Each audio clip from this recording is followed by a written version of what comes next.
lagu yang kami sampaikan kepadamu, biarkan pengagungan itu hanya naik untuk memuliakan namamu Tuhan. Engkau adalah agung di atas keagungan itu Tuhan. Karena Engkau Allah yang layak untuk menerima segala sesuatu dari kehidupan kami. Karena firman-Mu berkata, dari Tuhan dan untuk Tuhan. Inilah hidup kami, bukannya sekedar kami memuji memuliakan namamu di ibadah.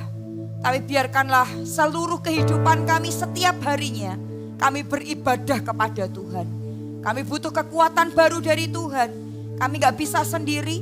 Engkau menolong kehidupan kami supaya sejalan dengan maksud-maksud ilahi untuk Engkau menjadikan kami. Apapun yang Kau rancangkan itu jadi di tangan-Mu ya Tuhan. Terima kasih Tuhan. Biarkan kami terbatas, hamba-Mu terbatas. Tapi Roh Kudus gak pernah terbatas untuk melakukan sesuatu dalam hidup kami. Terutama orang-orang yang mengasihi-Mu. Kerjakan dengan cara-Mu yang berbeda Tuhan. Terima kasih di dalam nama Yesus yang percaya Roh Allah akan mengerjakan sesuatu dalam hidup Anda dan saya. Katakan sama-sama. Amin. Oke, berikan kemuliaan yang paling manis untuk Allah kita. Saudara boleh kasih high five 1 orang ke 5 orang, ngomong gini, keluar harus makin diberkati.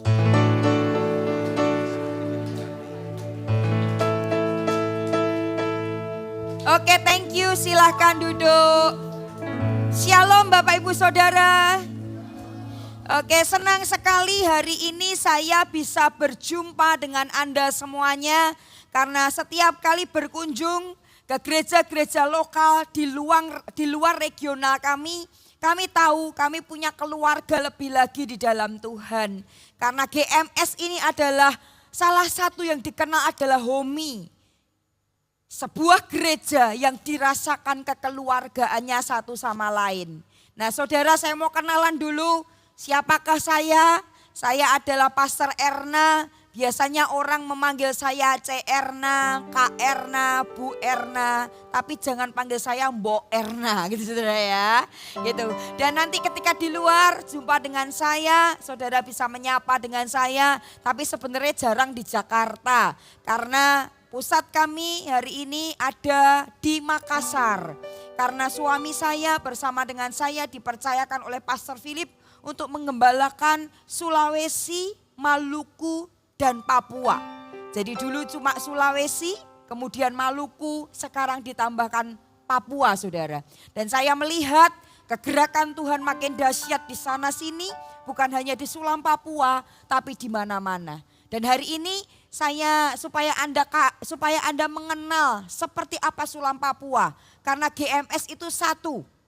GMS yang perlu dimuliakan hanya Tuhan. GMS itu satu. Kita akan kenal kegerakan GMS itu seperti apa karena kita semuanya sama. Saya akan tayangkan sebuah tayangan.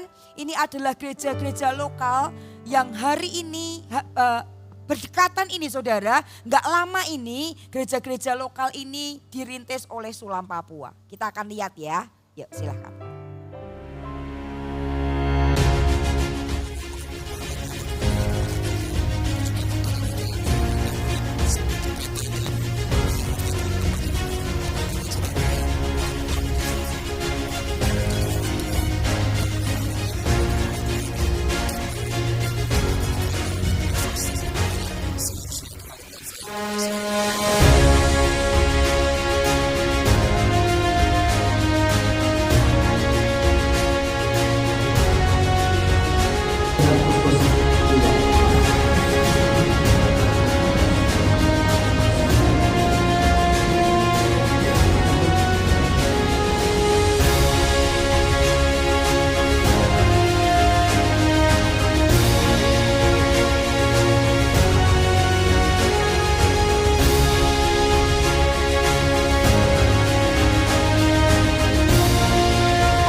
Badan Pengurus Sinode GMS memutuskan untuk meningkatkan status GMS Saplit Palopo dan GMS Toraja menjadi gereja lokal berlakukan secara resmi.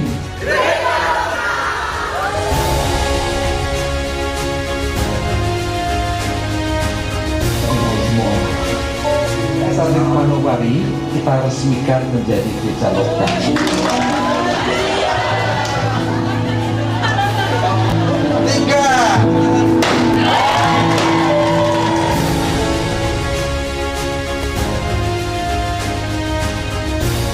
Gereja Saplit GMS Biak menjadi gereja lokal secara resmi.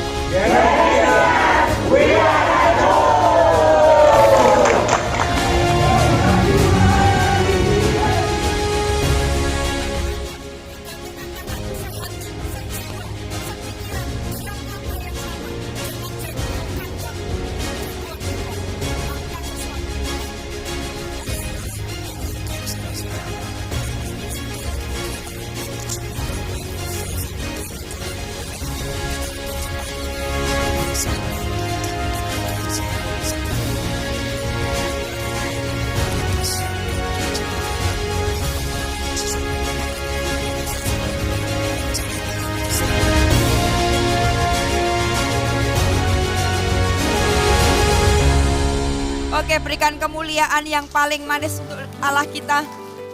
Saudara, kalau Anda lihat ada beberapa teriakan yang selalu diulang. Apa itu? Gereja lokal gitu saudara. Gereja lokal, gereja lokal. Dan itu bukan hanya di satu kota, tapi di beberapa kepulauan. Ketika GMS merintis di Papua dan terjadi gereja lokal, mereka senang, happy, dan mereka berkata, yes, gereja lokal. Ketika ada di Maluku, Masohi, dan beberapa tempat yang lain, mereka pun juga happy, yes, gereja lokal. Ketika ada di Sulawesi, saudara, juga seperti itu. Karena apa? Karena sukacita kita adalah ketika kita terus bergerak, berdampak, dan tidak hanya sekedar duduk diam di dalam gereja, tapi kita tahu bahwa panggilan kita itu adalah untuk melakukan sesuatu untuk Tuhan. Dan Anda boleh tahu, saya tahu di Jakarta juga sama. Di kami Sulam Papua, banyak orang yang Anda lihat menjadi PSI, menjadi gembala-gembala. Mereka tidak semuanya full timer. Bahkan saat ini banyak sekali yang mereka bekerja di bidang mereka, tetapi mereka mau menyerahkan hidup mereka untuk membantu pergerakan yang ada.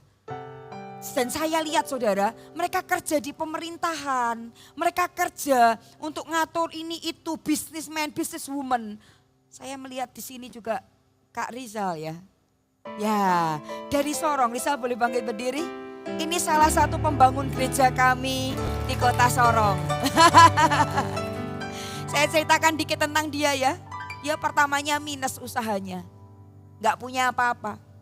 Dan dia ngomong, aku ini sangat gak suka sama anak-anak. Tapi ketika, sorry nanti dikoreksi kalau salah ya. Tapi ketika di Sulawesi for Jesus kita buat momentum. Dulu di Jakarta apa-apa gitu juga ada. Kita buat di sana dan Tuhan melawat. Ketika Tuhan melawat, dia mendapatkan suatu visitasi. Dilawat oleh Tuhan dan dia melihat banyak anak-anak Papua di depan penglihatannya. Dan sejak itu dia bersama istrinya juga ada, istrinya juga ada. Sejak itu dia punya komitmen, Tuhan aku mau hidup untuk visi. Aku mau hidup untuk misi Tuhan. Karena aku tahu apa yang Tuhan kasih kalau pekerjaanku aja sukses itu masih kurang. Aku ngerasain sesuatu yang kurang di dalam kehidupanku. Nah, apa yang perlu aku upayakan? Dia cuma punya uang sedikit waktu itu. Karena dalam kondisi yang sedang betul-betul di minus. Dan dia ngomong, aku harus upayakan apa ini? Singkat cerita, dia berdoa dan Tuhan ngomong, coba kamu belikan lampu ini. Jualan lampu. Karena uang modalnya dikit, dia cuma berikan sedikit. Dan dia jual itu saudara. Ketika jual, laku keras. Padahal banyak orang yang menjual dengan merek yang sama. Dengan kualitas yang lebih baik. Tapi ini laku keras. Ketika laku keras, dia tetap komitmennya gak goyah. Meskipun Tuhan sudah berkati hidupnya. Dia berkata, aku harus lakukan apa lagi. Dan Tuhan ngomong, belikan ini semua modalmu. Dan kamu belikan lagi lampu-lampu yang ada. Dia berikan lampu-lampu yang ada saudara, kemudian dijual, omsetnya makin berlipat-lipat. Dia sekalipun dia diberkati, dia tetap gak goyah. Sekali aku hidup untuk Tuhan, sekali aku hidup untuk misi, padahal gak banyak pemimpin tahu. Dia ngomongnya dengan saya sama Kok Jen, padahal dia jauh tidak dekat dengan kami. Harusnya dia dengan istri bisa ngeles kan. Aduh, gak usahlah ngasih-ngasih lagi sama Tuhan. Gak usahlah hidup untuk misi. Tapi dia tetap memegang di dalam secret place-nya bersama dengan Tuhan. Dan dia berkata, Tuhan, aku akan tetap hidup untuk misi. Dan tahukah saudara, yang satu ini makin diberkati. Salah satunya GMS Sorong adalah salah satu tangannya yang mensupport pembangunan yang ada adalah Rizal bersama dengan istri dan keluarga. Dan dia berkata, Tuhan, aku gak mau di sini. Di mana lagi GMS ada? Tahu Nirwan, di pelosok-pelosok Papua itu, dia ngomong, di mana ada GMS? Aku mau buka cabang di sana. Dan aku minta doakan aku bersama dengan keluarga. Karena ini hatiku, ini misiku. Tapi aku gak ngerti berkatnya gimana. Karena berkat datangnya dari Tuhan. Singkat cerita, dia berdoa. Dia ngalihkan beberapa orang yang dari nama Sorong dipindahkan ke Manokwari, dididik dia, diajari dia kerja, dibukakan sesuatu, dikasih modal.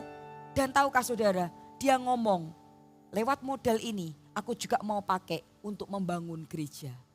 Jadi bukan orang yang membantu gereja dan membangun gereja, saya melihat bukan dari orang yang ada. Tapi kadangkala Tuhan memakai orang-orang yang sederhana, yang punya hati yang sungguh-sungguh di dalam Tuhan. Tetapi dia cintanya bukan untuk diri sendiri, tapi cintanya untuk Tuhan. Dan Anda tahu, gak diduga pekerjaan yang hari ini ada di Manokwari, tahu-tahu bam. Dan dia ngomong, ini bisa mengcover ini dan ini, seputar Papua. Dan saya tahu itu adalah favor dan tangan Tuhan yang menyertai kehidupannya. Karena apa saudara? Karena gak ada agenda dalam hatinya. Dia hanya mau hidup untuk misi.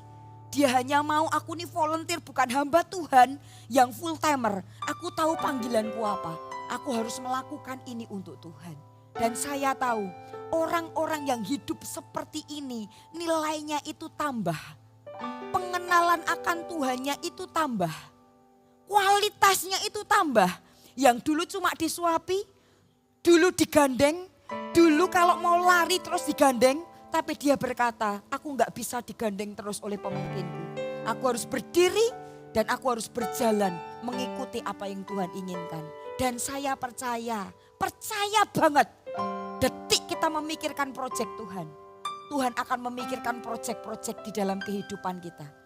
Detik kita memikirkan mau aja saudara, memikirkan apa yang menjadi keinginan Tuhan, kerinduan Tuhan. Maka Tuhan yang akan take over anak-anak kita. Akan take over kehidupan keluarga kita. Saya salah satunya berdoa untuk anak saya mau kuliah.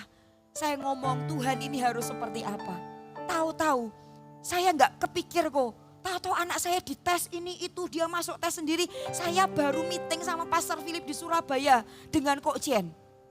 Sibuk ini itu gak bisa ngatur anak saya waktu itu karena mepet waktu itu. Karena pengen dapat beasiswa. Singkat cerita dia tes, dia masuk dan dapat beasiswa 100%. Dari sana saya tahu ketika kita pikirkan proyek Allah. Allah gak pernah tutup mata untuk memikirkan proyek kita. Tapi seringkali kita bingung sama proyek kita sendiri. Kita bingung ngatur anak-anak kita terlalu detail. Kita bingung ngatur keluarga kita terlalu detail. Kita bingung ngatur masa depan kita terlalu detail. Ada orang yang mungkin dengarkan saya gitu ketawa. Apa sih ini pendeta sesat ini? Terserah. Tapi kami banyak sekali melihat provision itu terjadi. Pada orang-orang yang tidak hanya hidup baik. Tapi hidup benar sesuai dengan kehendak dan rencana Allah. Kami Sulam Papua tidak berkelebihan. Tapi kami tahu kegerakan bukan kita yang membela kegerakan. Tapi Tuhanlah yang membela visinya. Dengan segala cara Tuhan upayakan. Sampai apapun yang menjadi kehendak Allah itu jadi karena Dia yang membela visinya. Katakan amin. Dan kalau Anda punya visi, Tuhan akan membela visi di dalam hidup Anda. Asal hati kita clear dan benar di hadapan Allah. Jangan banyak akunya saudara, tapi mulai pikirkan apa yang menjadi kehendak Allah. Belajar menyenangkan hati Allah, maka Allah akan pasti membuat Anda senang. Karena apa? Allah paling gak tahan karena dia adalah kasih. Paling gak tahan melihat anak-anaknya tidak dipenuhi dengan kasih, perkenanan, penyertaan di dalam kehidupannya. Katakan amin. Ngomong kanan kiri, jangan hidup agak lain ya. Ngomong kanan kiri, hiduplah sesuai kehendak Allah. Ngomong kanan kiri, kalau kamu betulan dari Tuhan, kamu harus kembali kepada Tuhan. Amin. Kita dari Tuhan, kita untuk Tuhan. Kalau kita dari Tuhan, kita tidak untuk Tuhan hati kita, visi kita, masa depan kita. Selalu ada aja yang kurang dari hidup kita. Kenapa? Saya punya jemaat. Ketika diajak main ke Surabaya, ke Jakarta, itu rumahnya kok bisa saya buat ngaca begini. Saya pegang tuh kuing selong gitu saudara, sampai mau nyentuh aja saya takut. Tapi dia banyak sekali jemaat yang seperti datang dan ngomong, ada sesuatu yang kurang dalam hatiku. Padahal tabungan tuh sudah 7 keturunan. Sampai 7 keliling, ini udah keliling-keliling saudara. 7 keturunan. Tapi aku tahu, ketika aku tidak memikirkan yang dari Allah, segala sesuatunya rasanya kurang. Jangan mau hidup yang Anda sendiri ngerasa hampa. Hiduplah berarti. Dengan cara apa? Memikirkan apa yang Allah pikirkan. Memikirkan apa yang menjadi hati Allah. Maka sekalipun Anda mengalami struggling di dalam kehidupan Anda akan tetap menjadi orang-orang hebatnya Tuhan. Karena Anda akan bisa untuk melewati ini semuanya bersama dengan kekuatan dari Allah. Katakan amin. Saudara, hari ini saya mau menyampaikan apa? Saudara boleh jabat tangan dulu, ngomong, jangan agak lain ya kamu. Hari ini saya akan menyampaikan khotbah, saya berikan judul, ingat kasihnya, ingat kebaikannya. Seringkali kita hanya tahu Tuhan, tapi kita sebenarnya gak kenal siapa Tuhan sebenarnya. Seringkali kita sering baca Alkitab dan tahu perjalanan Tuhan, tapi diri kita sendiri gak pernah mengikuti perjalanan sesungguhnya bersama dengan Tuhan. Seringkali bahkan kita sering mengungkapkan tentang Yesus itu seperti apa, Allah itu seperti apa, kebaikan, pertolongan Allah itu seperti apa. Tapi kadangkala kita yang membimbing anak-anak rohani kita gak pernah merasakan kebaikan Allah itu seperti apa. Nah saudara, saya mau membawa Anda bahwa hidup itu real. Maksudnya apa? Maksudnya setiap kehidupan kita pasti ada 1-2 hal yang menjadi pergumulan kita.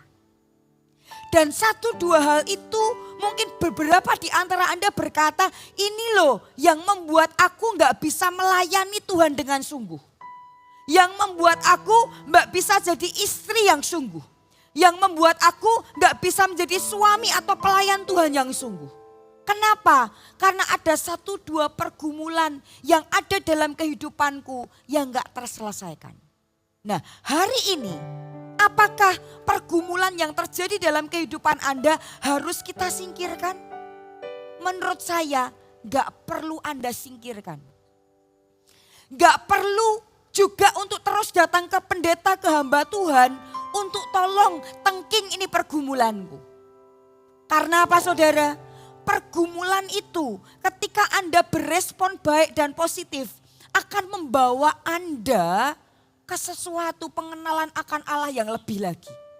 Dan akan mendewasakan hidup Anda. Dan kedewasaan hidup Anda itu saudara akan menggiring hidup Anda langkah demi langkah, langkah demi langkah. Ujungnya kemana saudara? Ujungnya kepada kita semuanya satu saat akan kembali ke rumah Bapa. Jadi jangan singkirkan pergumulan, jangan singkirkan apa yang hari ini Tuhan izinkan terjadi dalam kehidupan Anda. Tapi Anda harus berkata, oke, pergumulan boleh terjadi. Tapi sembari berjalan di dalam pergumulan, aku akan tidak mau berhenti. Aku akan terus berjalan, berjalan, berjalan, berjalan. Karena aku tahu ini akan membawa aku bukan hanya berbicara sepotong kehidupan. Tapi pergumulan ini yang bertubi-tubi akan membawa aku di dalam ujungnya adalah apakah aku masuk surga, apa aku masuk neraka. Apakah aku diterima oleh Bapa atau aku enggak diterima oleh Bapa. Terlalu pendek pikiran kita kalau kita hanya berpikir kalau aku ada pergumulan, aku sedang sedih, aku harus enggak sedih. Tolong cabut pergumulan ini. Kalau saya enggak mau itu. Saya mau biarkan pergumulan ini tetap ada. Tetapi mendewasakan hidupku. Karena apa? Karena ujungnya adalah aku masuk surga atau tidak. Aku diterima oleh Allah atau tidak.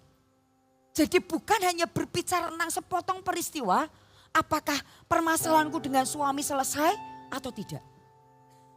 Permasalahan harus selesai. Pergumulan pasti akan ada jalannya untuk menyelesaikan. Tapi jangan punya mentalitas yang seperti kanak-kanak meskipun ini badannya sudah tua gini saudara. Jangan kayak anak-anak, dikit-dikit minta didoakan supaya pergumulannya hilang. Jangan, katakan amin.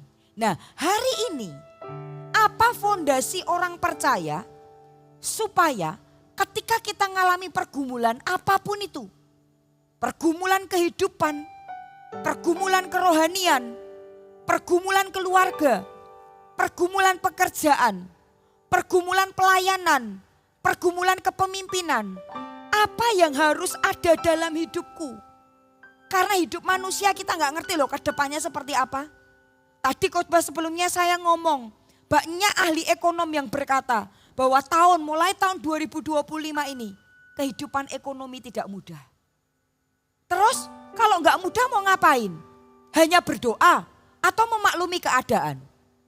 Ingat, kekristenan dipanggil oleh Tuhan memiliki sebuah kehidupan yang tetap harus jadi berkat. Dan hidupnya harus berbeda di dalam Tuhan.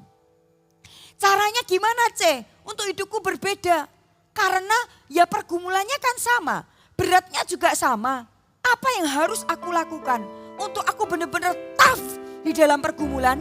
Untuk aku benar-benar gak cuma diem di dalam pergumulan, tapi aku terus maju. Memenangkan pergumulan demi pergumulan. Memenangkan pergumulan demi pergumulan. Dan endingnya aku bisa happy. Karena aku tidak selalu dibantu oleh pemimpinku. Tapi aku tahu aku berjalan di dalam bersama dengan pemimpin di atas pemimpin. Yaitu Tuhan itu sendiri. Nah hari ini apa yang harus kita pelajari? Fondasi apa yang harus ada dalam kekristenan kita? Satu saudara, kita buka sama-sama. Di Mazmur 103 ayat 2.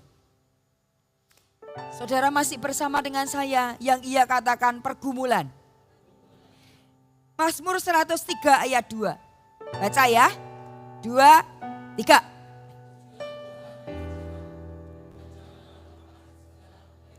Stop sampai sini. Saya ketika ngerenungkan ini, ya ampun cuma ayat ini Tuhan yang jadi pegangan kita. Iya, apa itu? Nomor 1 saudara, jangan melupakan kebaikan Tuhan. Artinya apa? Artinya gini loh, pujilah Tuhan hai jiwaku dan janganlah melupakan kebaikannya. Salah satu dasar yang harus jadi pegangan orang percaya adalah itu. Terletak di mana lagi? Ini Alkitabiah bukan Alkitabiah. Karena firman Tuhan kalau Anda pelajari, Tuhan juga pernah mengajarkan baik di perjanjian lama maupun perjanjian baru. Anak-anak rohaninya disuruh oleh Tuhan, engkau harus mengetahui kebaikanku apa dan memegang kebaikanku itu apa.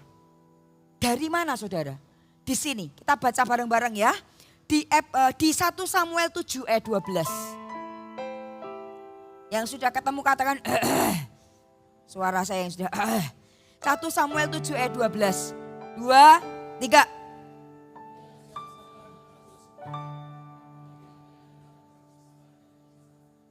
Ia menamainya Ebenezer. Katanya, sampai di sini Tuhan menolong kita. Di zaman Samuel, Tuhan menyuruh gini, Sam, karena aku pernah tolong kamu di tempat ini, di antara ini saudara, Mispa dan Yesana, aku pernah menolong kamu dari Mesir, aku telah menolong kamu dari peperangan yang hebat, dari tempat ini loh. Maka dari tempat ini engkau harus buat tugu peringatan. Dan namai tugu itu sebagai Ebenezer. Kenapa? Karena Ebenezer artinya aku pernah menolong kamu di tempat itu. Dan kamu harus mengingat itu bahwa aku pernah menolong kamu ketika kamu sedang dikejar-kejar oleh musuhmu. Dan kau ngalami kemenangan. Makanya engkau harus menamai tempat itu sebagai Ebenezer. Saudara, kita kadangkala butuh yang namanya batu peringatan ini. Untuk mengingatkan kita bahwa Tuhan pernah tolong kehidupan Anda dan saya. Kalau boleh tahu saudara, ada satu tokoh Alkitab lagi yang namanya Yakub. Yakub itu pernah disuruh Tuhan juga untuk membuat batu peringatan yang disebut sebagai Betel. Karena di sana Yakub berjumpa dengan Tuhan, mendapatkan mimpi-mimpi yang besar dari Tuhan. Dan dari sanalah dia hidupnya berubah dan dia diangkat menjadi raja. Karena apa? Karena dari perjumpaannya dengan Tuhan. Makanya di dalam kekristenan kita simpel kok. Tuhan tidak ingin Anda cuma terus berdoa, menyembah, ya itu harus. Tapi kadangkala dengan kita berdoa dan menyembah, kadangkala goyah juga kan Bu. Nah, salah satu yang perlu kita ingat adalah simple. Nak, satu ay, kau harus punya batu peringatan di dalam kehidupanmu. Bentuknya apa? Dulu aku pernah tolong kamu apa? Tolong ingatan dari 5, 6, 7 yang pernah aku tolong dalam hidupmu. Ingatan satu ay yang membekas di dalam hatimu. Setelah itu pegang itu menjadi kekuatan di dalam imanmu. Menjadi kekuatan di dalam perjalanan kekristenanmu. Supaya ketika engkau ngalami goncangan apapun, engkau tahu kalau dulu Tuhan pernah tolong. Sekarang pun Tuhan pasti akan tolong. Katakan amin. Coba perhatikan. Tuhan pernah tolong apa dalam hidup Anda? Adakah di antara Anda yang Tuhan pernah tolong di zaman-zaman COVID? Semuanya bek. Anda juga kena COVID, termasuk suami saya. Kena COVID 5 kali. Karena mondar-mandir di Papua, di mana saudara, kena COVID 5 kali. Sampai ditaruh di karantina pemerintah. Sampai dia sebelah-sebelahnya itu sudah meninggal, ada kuburan khusus itu, petinya khusus, tertutup kayak kapsul gitu. Sampai dia jalan-jalan di videoin ke saya, Non ini loh peti matinya, ojo mati sek yo, aku bilang begitu. Ojo mati sek kamu kok, saya bilang begitu. Kenapa? Karena waktu itu 5 kali kena COVID, sampai di karantina. Gak boleh ini itu, tapi pesenannya, Non tolong beliin pizza dong. Supaya kita makan sama-sama sama teman-teman tawanan nih loh, tawanan daging di sini. Supaya cepat sehat katanya. Ya saya beliin pizza, susu dan lain-lain untuk makan rame-rame sesama COVID saudara. Tapi temennya jadi sekarang kenal sama mereka. Beberapa pejabat mulai kenalan di sana, sama-sama kena saudara. Tapi happy karena punya kenalan. Berbeda agama juga kenal, berbeda ras kenal juga. Karena apa? Ketika kita gak bersungut-sungut, segala sesuatu itu akan mendatangkan kebaikan. Nah hari ini coba perhatikan, Tuhan pernah tolong apa dalam hidup Anda? Pernah dilalukan dari COVID? Atau kalau enggak yang kedua, Anda pernah mau bangkrut, tapi ada sebuah peristiwa, gak jadi bangkrut. Karena ada teman Anda atau Anda dengar suara Tuhan yang menolong hidup Anda. Kalau itu yang kau ingat, pegang itu. Bisa paham AI? Gampang banget. Pegang itu aja. Atau kalau enggak, Anda enggak hamil-hamil. Minta sama Tuhan anak. Full timer kami ada yang kayak gitu. Dah ke dokter, dah bayi tabung, dah ini itu. Enggak dapat. Tapi tahu-tahu dia cuma berdoa Pak. Dan dia dapat, oke, bulan depan kamu akan hamil. Setelah itu, dokter yang sudah pakai ahli gizi, ahli apa-apa, enggak hamil-hamil. Tapi ketika dengar suara Tuhan, bulan depan langsung hamil. Saya ngomong sama dia, pegang tugu peringatan Tuhan itu sebagai kekuatan untuk engkau menjalani perjalanan kehidupanmu sampai akhir. Nah, hari ini kehidupan kekristenan kita butuh yang satu itu loh. Kenapa? Apakah kebaikan Tuhan banyak? Ya. Tapi kenapa kok kita perlu ada satu yang nancep di hati dan di pikiran kita? Karena manusia punya kecenderungan mudah lupa. Iya enggak? Ayolah, dulu diberkati, dulu enggak punya pasangan dapat pasangan, dulu enggak punya pekerjaan dapat pekerjaan, dulu enggak punya anak enggak dapat anak, kena masalah dikit aja langsung mana Tuhan, mana Tuhan, adanya hantu mungkin mana Tuhan. Makanya firman Tuhan simple, cuma satu aja, peganglah satu kebaikan Tuhan yang menoreh di dalam hatimu, pegang itu sungguh-sungguh. Supaya apa? Jadi batu peringatan untuk hidupmu. Kalau Tuhan pernah tolong kamu saat itu, maka Tuhan pasti akan tolong kamu di perjalanan berikutnya. Kenapa Bu? Karena hidup kita masih panjang.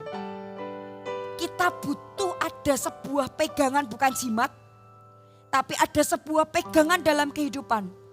Aku tahu ketika aku menjalani kehidupanku ini, aku tahu aku berkemenangan bersama dengan Tuhan. Halo, katakan amin. Anda yang mau bisa gini-gini. Ya, kalau Anda berpikir gak perlulah C, itulah C. Coba ngomong kanan kiri, kamu mau mati dah. Kenapa? Karena perjalanan hidup kita masih panjang.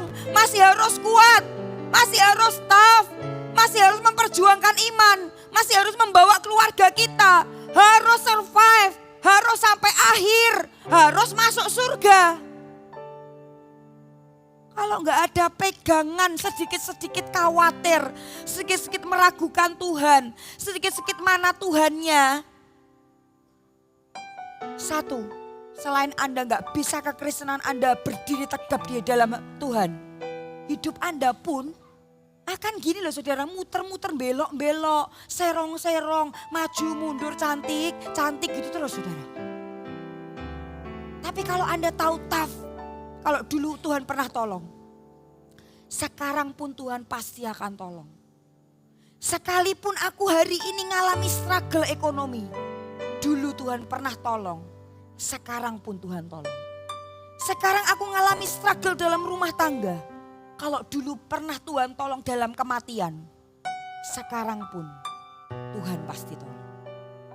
Katakan amin. Jadi setelah pulang dari tempat ini, renungkan baik-baik. Jangan banyak, jangan merasa sok hebat, gak perlu itu satu. Banyak kok kebaikan Tuhan, tolong please. Karena Tuhan ngomong, hanya dirikan Ebenezer, hanya dirikan Bethel, itu satu. Kebaikan Tuhan banyak, tapi satu aja. Tancapkan itu dalam hatimu, menjadi kekuatan di dalam perjalanan kehidupan kekristenanmu, supaya engkau tahan sampai akhir. Coba kanan kiri, harus tahan sampai akhir. Kalau enggak nanti mati loh kamu gitu. Halo, katakan yes. Nah saudara, apa tadi saudara, kenapa kok kita harus mengingat kebaikan Tuhan? Karena kecenderungan manusia kalau sudah mudah lupa kebaikan Tuhan, dia biasanya mudah stres. Mudah, gini loh, apa ini namanya? Apa ini, Donald bebek, apa ini? Gitu saudara. Menggerutu aja susahnya, Nirwan sudah di mana-mana ini. Mudah menggerutu, mudah, apa sih Tuhan mana? Tapi kalau Anda satu aja pegang itu. Pulang dari tempat ini renungkan satu aja. Tidak usah sok jago ya, 5 tidak usah. Satu aja. Tancapkan di hatimu sebagai batu peringatan. Tuhan pernah tolong aku. Katakan amin. Yang kedua, gimana supaya kita bisa melewati segala sesuatu yang real kehidupan ini, kita bertahan sampai akhir. Dan benih yang Tuhan taburkan di dalam tangan kita, itu bisa jadi tangan kita. Saya cuma punya prinsip gini loh C. Tuhan itu kalau mau memberkati kita itu seperti membalikan telapak tangan. Betul. Susah payah tidak akan menambahi. Berkat itu datangnya dari Tuhan. Halo, katakan amin. Gak ngerti Anda percaya apa enggak? Anda kalau punya ekstrim, kudu kerja keras, banteng tulang, tulangnya dibanteng-banteng, peras keringat, keringatnya diperas-peras. Ya harus kau lakukan itu. Tapi Anda harus tahu, segala sesuatu yang kita dapat yang membuat kita happy, kebanyakan tuh karena kasih karunia Tuhan. Nah hari ini kita belajar gini saudara. Supaya kasih karunia Tuhan, berkat Tuhan, kebahagiaan itu jatuh di dalam hidup kita, menjadi hak kita. Saya cuma ngerenung yang kedua, yang harus ada dalam kekristenan kita gini loh. Pantes tak kita menerima berkat itu. Bisa nangkap ya? Tuhan mau memberkati kita tuh gampang C. Tapi layakkah kita menerima berkat itu? Orang Kristen yang agak lain dan tidak bisa memaklumi dirinya gini. Pasti orang ngomong gini, ya pantas lah aku lah. Aku udah pelayanan. Aku udah puasa 20 hari 20 malam. Aku nih loh udah lakukan ini lakukan itu. Kalau saya pilih begini. Tuhan, aku nih pantas tak terima berkat itu. Karena kadang-kala orang gini Bu. Pengen ini, pengen itu, imajinasinya itu seperti lebih dari Doraemon. Coba ngomong kanan kiri, kamu Doraemon bukan? Bulatmu udah kayak Doraemon loh gitu.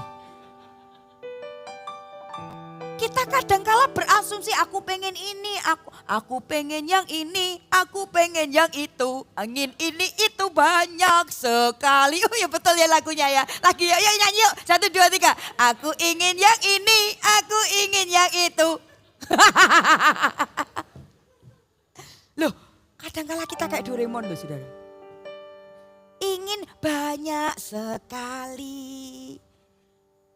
Tapi itu enggak jadi, yang itu juga enggak jadi. Lalu aku pusing 7 keliling. Kadang-kala kita jadi orang Kristen terlalu berlebihan. Punya visi besar boleh enggak? Boleh. Tapi kita enggak balance.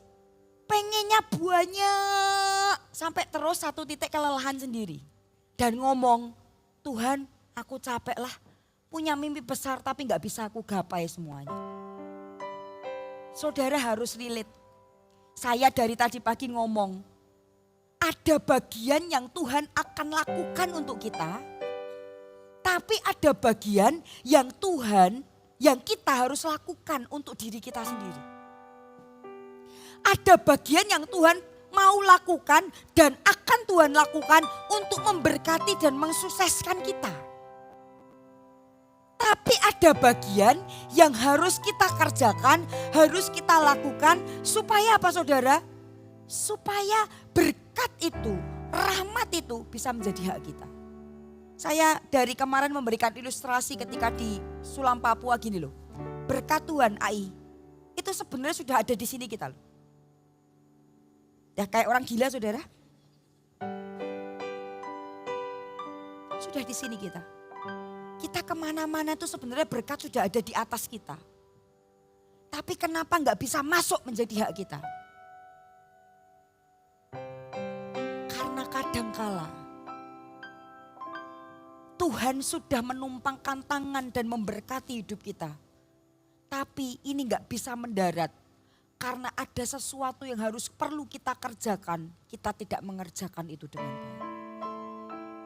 Contoh ya, saya ngomong gini, pantaskah kita mendapatkan itu? Contoh, saya nyontat dulu saudara. Contoh gini,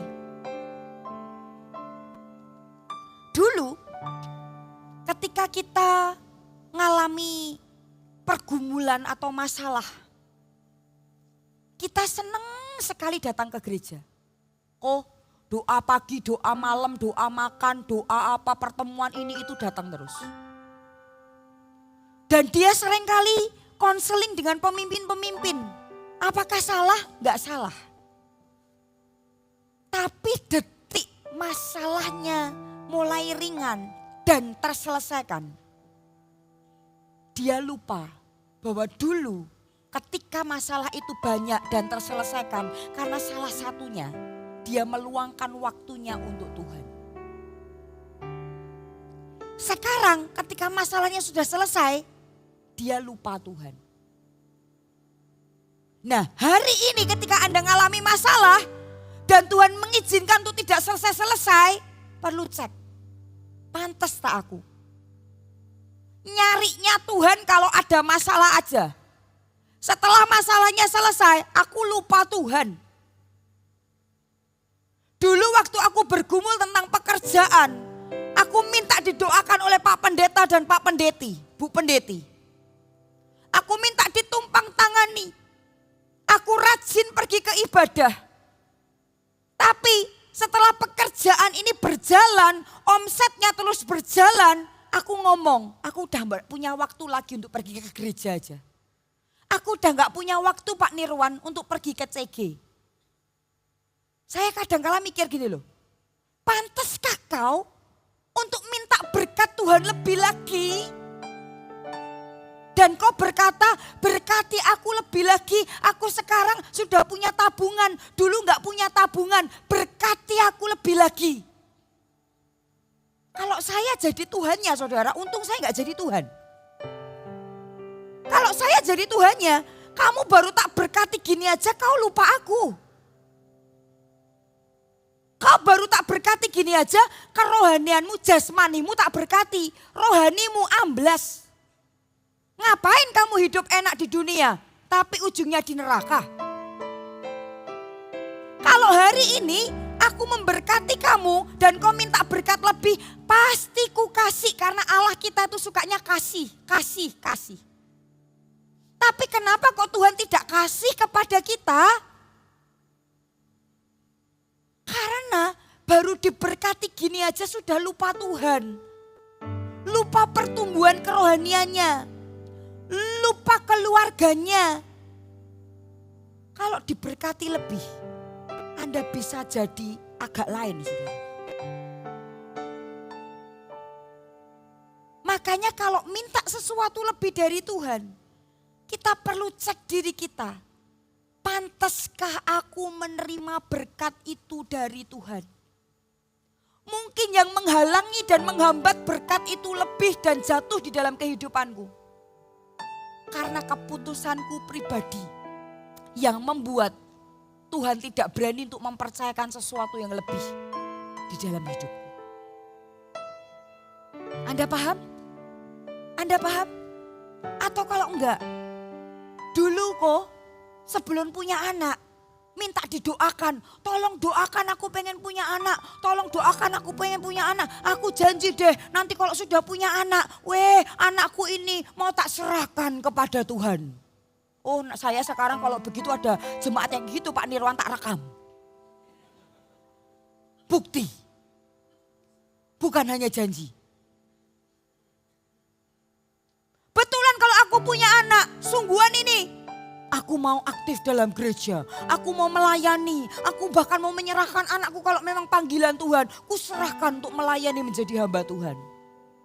Anaknya baru cowek, bukan cower ya saudara, jebrot, der gitu, der bukan der. Lahir gitu loh saudara. Oe. Baru bertahan sebulan 2 bulan, dia dah ngomong, maaf ya Pak Nirwan, saya gak bisa pergi ke gereja. Sibuk aku ngurus anak. Anakku nanti kok dipegang-pegang kena virus gimana? Janganlah. Makanya aku memutuskan enggak usah gereja-gerejaan dulu lah. Enggak usah lah nanti kerohanian ibu gimana? Enggak lah, janganlah. Bisa nangkap saudara? Kepercayaan jasmani aja minta-minta diberkati Tuhan. Tapi dia berkata, enggak lah. Harusnya anak ini membawa kita kepada Tuhan lebih lagi. Dan bawa anakmu untuk diserahkan kepada Tuhan. Tapi kita berkata, anak ini malah membuat aku, menghalangi aku untuk pergi ke gereja. Bayangkan, pantaskah kita kalau itu aja kita nggak bisa kelola. Terus Anda berkata janji-janji palsu lagi. Coba nguncal saudara, coba Anda ngomong, jangan janji palsu kamu ya. Janji palsunya gini, janji palsunya gini loh. Oke, ketawa dia. Oke, kalau nanti anakku udah rada besar, dia akan kuliah, akan kuserahkan kepada Tuhan. Dia pasti akan ikut ambil bagian untuk perintisan demi perintisan. Loh, bayi aja loh. Mau dibawa ke gereja aja. Sudah rada gede ya wes, kalau 40 hari ya wes di rumah gak apa-apa. Tapi kalau sudah ada besar dan dia berkata, kasihan nanti anakku. Loh, dulu itu kamu mintanya mujizat. Kadangkala saya cuma ngomong gini, jangan kok nuntut Tuhan terus. Berkati aku, berikan kemakmuran padaku, sertai masa depanku, pakai aku. Tapi kita nggak pantas untuk terima itu. Saya tuh kadang kalau dah saat teduh gitu tinggal dalam hadirat Tuhan saya cuma ikut sambil nangis. Tuhan ampuni jemaatmu, bahkan ampuni hambamu jika kelewat batas kurang ajarnya. Kadang minta ini itu, janji ini itu. Dan kalau Tuhan tidak mengabulkan itu, nyalahkan Tuhan terus. Ampuni jemaatmu, ampuni hambamu ini. Sebab apa? Sebab sebenarnya Tuhan itu pengen memberkati kita berlimpah-limpah. Tapi kenapa kok nggak bisa berlimpah-limpah? Karena kita yang ngunci berkat itu sendiri oleh karena keputusan kita. Katakan amin. Coba bayangkan saudara. Sekarang ya saya kasih contoh lagi ya. Pantaskah kita? Contoh. Ketika hari ini ada makanan baru di Jakarta. Nggak ngerti kayak viral nggak ya? Terus Anda antri saudara. Nggak usah itu mau liburan aja. Liburan ya Pak Nirwan ya. Mau liburan. Oke, kita bentar lagi liburan lebaran loh ini. Ya, semuanya libur gitu saudara. Oke, mau kemana? Anda langsung searching. Karena kita butuh dihiburkan. Aku butuh penghiburan. Itu mati saudara. Aku butuh dihiburkan ini aku. Jadi aku harus searching ini. Searchingnya sampai tengah malam gitu saudara. Cari mana tempat-tempat yang bagus. Untuk ke kota mana, untuk ke negara mana gitu saudara. Tapi kalau suruh mencari sumber penghibur yaitu Tuhan. Dan kebenarannya lewat firman Tuhan. Males. Padahal holiday itu sukacitanya cuma sementara. Tapi kalau Anda mencari sumber penghiburan Anda terletak pada Yesus. Ada di mana? Di janji-janjinya di Alkitab. Kalau suruh searching luar biasa cari tempat hiburan dan penghiburan. Tapi kalau suruh cari Tuhan, sumber penghibur, sumber sukacita itu sendiri, kita malas. Pantas tak? Kau diberikan sukacita dan berkat oleh Tuhan.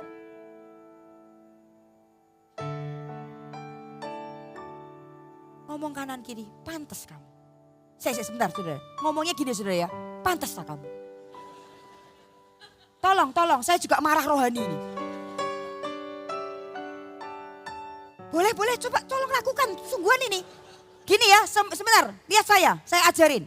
Lihat matanya, terus gini, pantas tak kamu? Gitu ya. Yuk, 2, 3, yuk. Halo, katakan yes. Anda mau cari cuan? Searching internetnya luar biasa. Aku mau cari berkat tambahan ini. Aku mau cari cuan ini. Carinya sampai tidur malam-malam gak tidur. Minum kopi ini sampai kero-keropi gitu saudara. Pokoknya aku cari searching. Ini berkat rek, cuan. Anda tahu Allahmu tuh sumber berkat. Berkat itu datangnya dari Tuhan. Suruh cari Tuhan. Susahnya sampai kayak dikejar-kejar konirwan. Woi ayo cepat ayo. Susahnya minta ampun. Saya mau tanya kepada Anda. Kalau saya papa Anda. Saya akan ngomong kayak gini. Tuhan tolong Bapak tolong berkati aku. Berkati aku tolong berkati aku. Kalau saya Bapak di surga. Saya akan ngomong kepada Anda. Pret.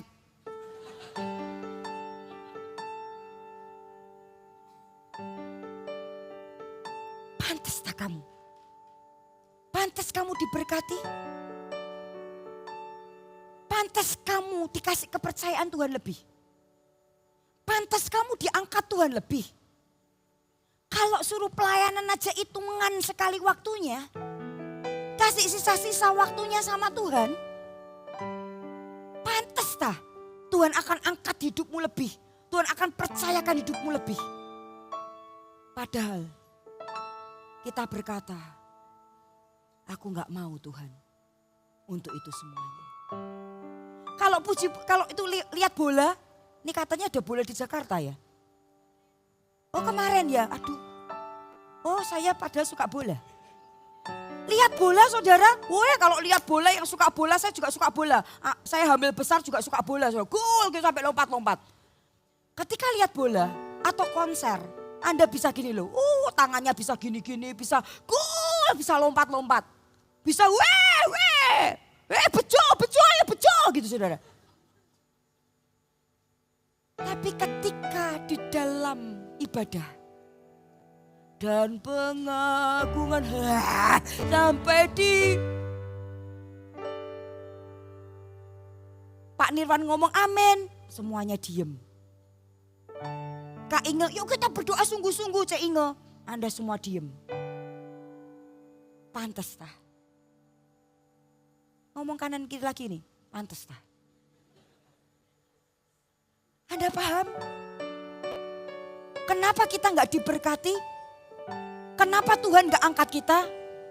Kenapa Tuhan tidak memberkati keluarga kita? Kenapa Tuhan tidak mempercayakan sesuatu yang lebih pada kita? Bukan salah Tuhan 100%-nya. Tapi karena kita gak pantas. Kadang-kala untuk terima itu dan kepercayaan itu. Karena kita menutup pintu-pintunya sendiri. Karena bukan menjadi orang-orang yang bertanggung jawab di dalam Tuhan. Katakan amin. Ketiga terakhir saudara. Apa yang harus aku lakukan? Supaya berkat dan perkenanan Tuhan itu ada dalam hidupku. Tiga terakhir. Sudahkah kita bersyukur kepada Tuhan? Saudara, ini apakah kita sudah bersyukur kepada Tuhan pada apa yang sudah Tuhan lakukan? Atau apa yang belum Tuhan lakukan? Atau apa yang tidak Tuhan lakukan? Orang yang hatinya bersyukur pada apa yang tidak Tuhan lakukan, dia akan gini loh. Iya, Tuhan gak lakukan itu. Aku tahu, Tuhan pasti tahu yang terbaik untuk aku. Itu orang yang bersyukur. Kenapa Tuhan butuh orang yang bersyukur? Karena orang yang bersyukur itu dikenan oleh Tuhan. Dia ini loh, mau tak berkati sekarang, enggak tak berkati besok, dia tetap bersyukur. Artinya orang ini hatinya baik. Enggak selalu happy-nya ketika diberkati. Sekalipun dia belum diberkati, ini anak memang kualitas hatinya baik. Kalau kualitas hatinya baik, aku pengen terus kasih dia, terus percayakan dia. Karena dia bukan orang yang mudah bersungut-sungut. Karena dia tahu kepada siapa dia harus percaya kepada Allahnya. Katakan amin. Nah hari ini penuh sungut-sungut atau syukur. Anda punya proyek A, Anda punya permintaan B, Anda punya vision C, belum tergenapi. Sungut-sungut atau bersyukur. Jika sungut-sungut, switch hatimu untuk bersyukur kepada Tuhan. Katakan amin. Saudara dengar, perjalanan kehidupan kita masih panjang. Jangan mau jadi orang Kristen yang hanya di gereja aja, C. Tapi perjalanan kehidupan kekristenanmu harus benar. Supaya makin lama makin diberkati, diangkat tinggi, disertai. Sehingga ketika nanti Tuhan menjemput kita pulang, kita puas ketika kita sudah pernah tinggal di dunia. Katakan amin. Hari ini dengar, kekristenanmu bukannya sepotong peristiwa. Lihat, cek, kenapa ada banyak area yang gagal Tuhan wujudkan dalam hidupku. Mungkin salah satunya, pantaskah engkau menerima ini dalam kehidupan Anda? Bangkit berdiri sama-sama, boleh berikan kemuliaan yang paling manis Allah. Saudara sudah catat tadi ya belajar apa aja? Udah ya. Yang pertama, jangan melupakan kebaikan Tuhan. Pantaskah hidup kita dan sudahkah kita bersyukur kepada Tuhan? Saudara, saya minta, saudara boleh lihat saya dulu. Oh nih ya, yuk difoto dulu. Tidak melupakan kebaikan Tuhan. Apakah aku layak atau pantas di hadapan Tuhan? Sudahkah aku bersyukur kepada Tuhan? Jangan meragukan kehendak dan rencana Tuhan. Pasti jadi dan gede kok. Tapi yang gak membuat jadi itu adalah keputusan kita. Ya, coba kanan kiri dulu. Jangan jadi orang yang agak lain. Ya, coba kanan kiri jadi orang Kristen itu real-real aja lah. Ya, jangan terlalu ngeroh minta ini Tuhan, oh minta ini. Gak perlu, yang real aja. Jalani apa yang membuat Tuhan pantas, Tuhan berkenan untuk hidup Anda pasti diberkati oleh Tuhan. Taruh kedua tanganmu di dada, kemuliaan untuk Tuhan dulu. Taruh tanganmu di dada, saya minta jangan tengok kanan kiri. Hanya Anda bersama dengan Tuhan. Saya minta sama Tuhan pulang dari tempat ini, semuanya dibuat pantas dan diubahkan oleh Tuhan. Taruh kedua tanganmu di dada, nyanyikan sebuah lagu. Kau